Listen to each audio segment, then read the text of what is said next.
Hey guys, sorry I wasn't here last week. Due to it being recap, that I decided not to bother with it. But a quick summary of last episode, since there were some new content. I did like the Hanoi of Knights, or Knights of Hanoi's point of view on what they thought about this whole event, and about how Spectre mentioned about no Ignis came to it. That was a good touch that I really liked, and I kind of liked that Michael Bay aspect that they did at the very end. But let's get on to today's episode. So today's episode was very, I would say, I didn't have a lot of high hopes on it, and the episode didn't give me like a higher expectation. Actually, it did, but you'll get onto that. But like the episode itself was not that really fulfilling. It's not that too important, but at the same time, I did enjoy it very much. And the whole point of this episode was about showing how Soulburner gains the trust of Kusanagi and Playmaker, which is really nice. And because of that, Kusanagi installs a door for Soulburner, which is really nice and all. But isn't that supposed to be really expensive? I mean, that's a huge ass door for a food truck. I'm just saying. Okay, so after that whole gate thing, we get to Akira's point of view. It's really weird. I feel like he's still on Playmaker's side, and later we do know that he owes the Playmakers a debt. So, and also when Go asked for information, Akira said he's not obliged to give him information. All he has to do and is hired for is to capture Playmaker. So it does show that Akira professionally shows that he's on the business side of it, but at the same time, you can see that he's actually not. He's trying to throw them off a bit. And now we see Blood Shepherd's trying to make his move again, which is really weird. And at the same time, I should have higher hopes for him, but because he actually did do significantly a lot, in my opinion, on the last arc, about his backstory, his motivations, and he did. It actually seemed like he was beating Playmaker with his infinite combo, and also I really like Blood Shepherd's design, and it shows him as a cowboy. So I kind of wish he had a gunslinger deck, but I mean drones is fine. I guess they still have guns or something, but still. And it's actually nice also to see Blood Shepherd's like apartment and where he lives and his IRL form. I kind of wish that we see he has a scar, but I don't know if he has like a prosthetic arm or something like that. But it's supposed to show that he does. And also Emma and Aoi talk with Akira, but Akira shows that he's on Playmaker's side still.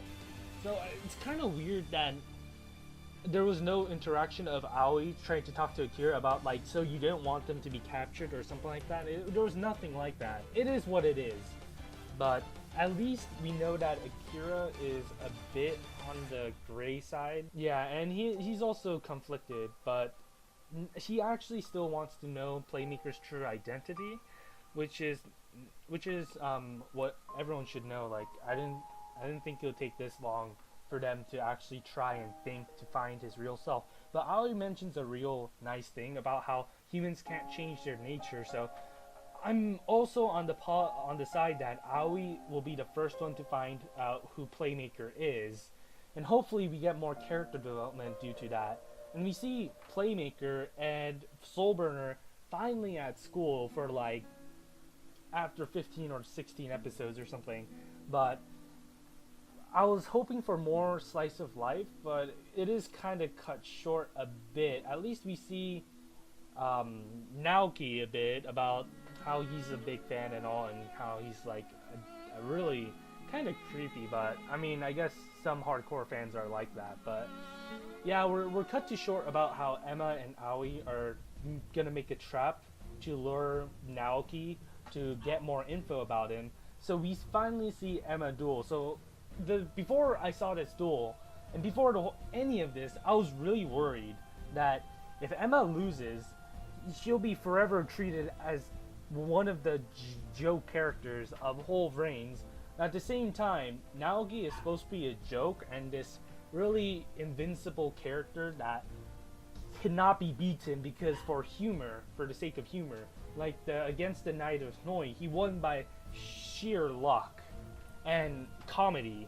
And also this episode, he showed his like fake persona about him trying to act cool, but at the same time he's scared, witless, and it's his persona, it's his gag. But at the same time, I'm finally glad that Emma got a win after so long, even if it was against a joke character. And I'm glad Emma wasn't thrown aside just for comic relief, just as Brave Max's a comedy show. But I'm also glad that Emma finally summoned Multi-Faker, which is one of the prominent cards in the TCG meta or something. So it's kind of nice, but I wish there were more Alter guys printed out for her to use. But oh well, maybe next time. But I have to say that Naoki impressed me with his dueling skills. He actually used skill to summon the 2 green baboons out. I thought his deck was like a mishmash of beast deck, which he had no idea what to do. But he's actually able to summon a Link 2 Metal Baboon. I'm really confused on what the effect for Metal Baboon was, since it had no protection and nothing at all. So I thought when Naoki was being confident, I thought it would be kind of like an anti-gear based deck where if it attacks, you can't activate any effects like traps, monster effects, or spell effects, or magic effects. But apparently it was just like a Link 2 with a 26 beat stick with Beast. So I don't know what the deal was that. But it did kind of make me really surprised on how Naoki can actually duel. But I think we have to show that this episode wasn't for naught, because we saw a lot of Emma's cute, yeah, she was a bit cute in the expressions. She kind of reminded me of Ayame in Build Divers, excuse me. But it was really funny to see how Emma kind of be flustered and how her pride kind of staked on her. And her blushing is pretty nice. And also it's kind of funny and also cute at the same time to see Aoi's animation kind of about how she wasted time in making this Blue Angel event. The facial expressions were really well done for the girls. It was pretty cute, but for this episode, I kind of wished a bit more. It was just a comic relief episode, and my whole thoughts about this episode was it was an enjoyable episode, but like for plot sake, we already had a recap before. And like last week was a recap, so for this episode to be a comic relief like episode, it just felt like that I needed more. I needed more of this backstory, more of the character development, and we seem to actually get them now, because we see Playmaker and Soulburner enter the gate, but then we see Blood Shepherd appear in the gate, and he made a trap gate for them. So obviously Blood Shepherd also blew my mind again about how competent he is on accomplishing his goals and mission, and seeing him snap his fingers was pretty iconic. So, and we also see Soulburner save Playmaker and taking the blow for Playmaker.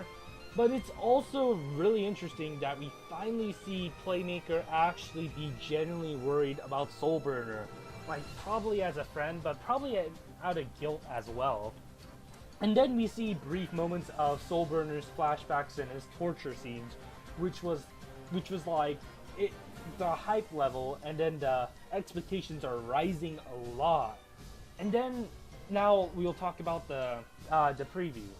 Now, the preview really hyped me up.